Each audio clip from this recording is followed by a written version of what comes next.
Hello everyone, and this is my review for Monday Night Raw on April 25th, 2016. And we'll go ahead and start with what truly needs to be started with, something I haven't talked about yet. And I was kind of waiting to see where WWE would go with this. And now I'm going to basically give my thoughts and opinions and my thoughts of everything about Joni Lawler. I probably butchered that last name. I'm horrible with pronouncing names, but aka Chyna. She passed away last week, and it had been reported upon a lot of news outlets and everything in that aspect, and had finally been mentioned by WWE. WWE in that sense. And the speculation had been what were they going to do throughout the entire week for Monday night. Ended up being a mention right at the beginning, and then a video package later on in the show, right after the Natalia Emma match. Good video package, but we're not here to talk about what they did, because obviously WWE was getting criticized. They were in a damned if you do, damned if you don't situation. What was it about Chyna? Well, let's put it like this. And in a sense, everything Chyna had done, she did things that no other woman had done, and in some cases no other woman probably will ever do.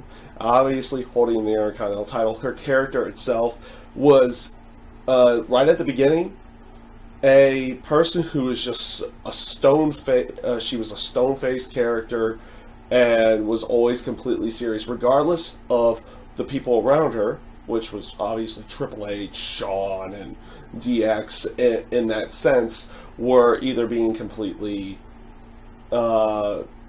completely non-serious. She was always the stone-faced serious, whether they were faces or heels. So she was always like crossing her arms and everything in that sense, and played off the muscle of their faction, and was a big catalyst to D-Generation X, in that sense. Basically making the group what it was at that time.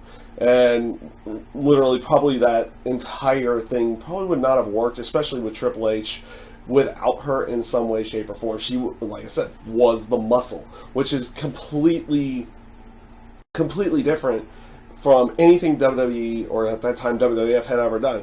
Like, someone's muscle was always some kind of big burly guy. No, this was a completely strong woman, like completely different from anything they had ever done. At that time, or in some cases ever since. You had one instance of Beth Phoenix being that with Santino Marella, but you never had them in such a big role, such as what DX was doing, with a main eventer like Shawn, and somebody who was potentially going to be a main eventer down the road with like Triple H. You had never seen those things. And obviously the transitions went back to the transitions to a more ring work area happened afterwards, and even a personality change where she started being more out there, and actually doing promos, talking, and doing different types of things. So she was actually a versatile character, and was very over with the crowd. So in that sense, was a great pioneer to everything she had done, everything that she had done. And I would be one to even say, and just taking a wild guess at this, that the women of today, outside of the aspect of the Give Divas a Chance thing that happened a while ago, the opportunities that they're giving the women now, especially with NXT side and now on the main roster, probably wouldn't have happened without Chyna, because guess what? They had done something with a woman and had gotten over and made for good television, and made for good opportunities for women at that time, and probably makes an opportunity for the women here, because back then they did it with a woman and it worked. And so now they know it could work in that sense. So you can even say she probably blazed the trails for the women of today as well, to go along, for giving them that potential opportunity as well. Like I said, I'm not gonna.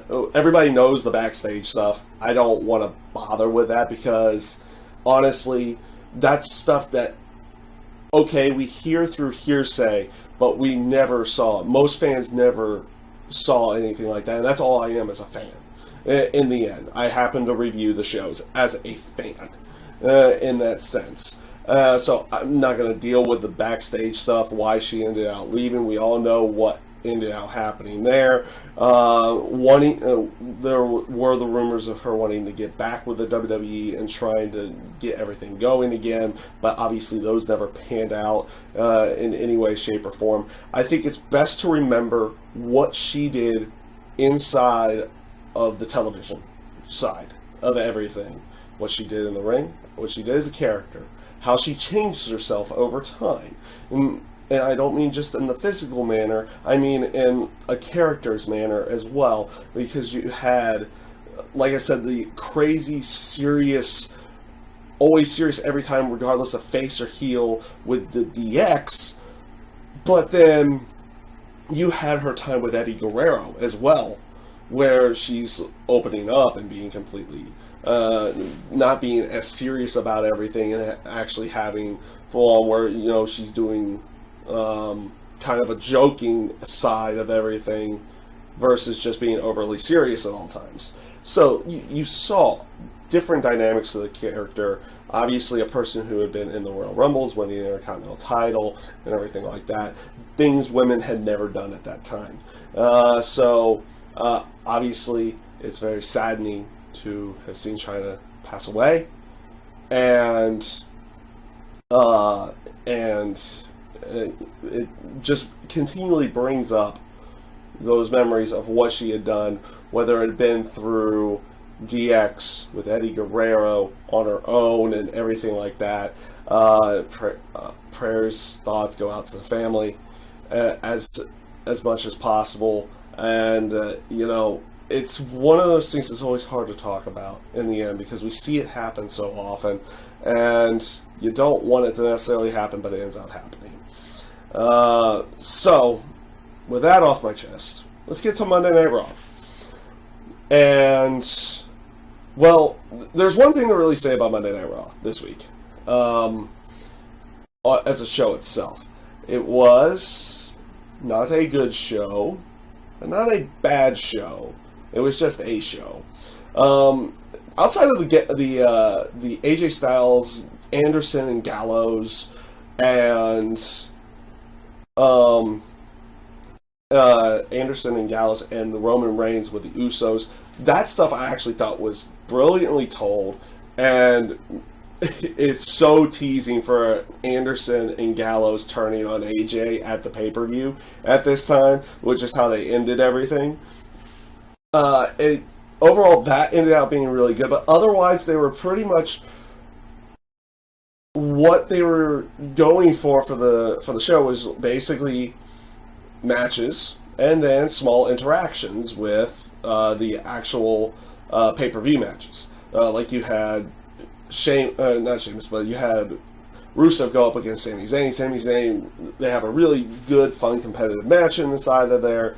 And then Sami Zayn sneaks away with the victory, but gets attacked by Kevin Owens. Same with with Baron Corbin as well. They announced that he's going to have a match with Dolph Ziggler, and he gets attacked before the match even happens. And they decide to put Damian Sandow out there. Probably got to pop off of the screen, but means nothing on it because the match doesn't even start or anything like that. Though it does prevent him from getting squashed by Baron Corbin in this case. What else was there? Obviously, the match with Del Rio and Roman Reigns I thought was really good. Sheamus and AJ Styles I thought was a pretty good match as well. The Anderson and Gallows versus the Usos was pretty good to go along with it. But overall, this show felt like it was lacking something going into the pay-per-view, or maybe it was just an aspect of it. It felt like it was just kind of there because they were just kind of, finishing everything in that sense. And so it just didn't really feel like it was an overly good Raw. You had the beginning of the show where they announced that, Vince is going to be on the pay-per-view as well. He's going to be saying, who's in control of Raw? Is it Shane or Stephanie or the Authority? Or in this case, we only see Stephanie on the show this week. for that, and she makes that announcement, and then she gets escorted off by security because Shane was still in control for the night. Not a bad promo there as well. I thought they did at least a decent job with that. But like I said, overall, this week's Raw was you can't put it in the good. You can't put it in the good category. You can't really put it in the bad category. You kind of put it in that middle ground of meh. You had some good stuff in there. Like I said, I like the stuff between AJ Styles, Gallows, and Anderson, the Usos, and Roman Reigns. I thought that stuff was actually pretty good. But outside of that, it was just they were just putting the little final touches to the pay-per-view matches themselves. Small interactions afterwards where someone gets attacked or anything like that going into the actual pay-per-view itself. Nothing too substantial here outside of what was the main event. So again, that's actually pretty much all I got for you this week. That is my review for Monday Night Raw this week. I thank you guys for watching. Again, thoughts and prayers out to the friends and family of Chyna. Very saddening that of her passing away. Wish they could have actually.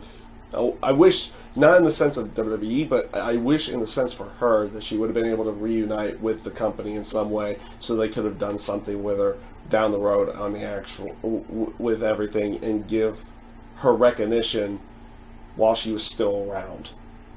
And give the recognition and allow the fans to recognize her while she was still around and being there in that sense. So I thank you guys for watching, and have a great day.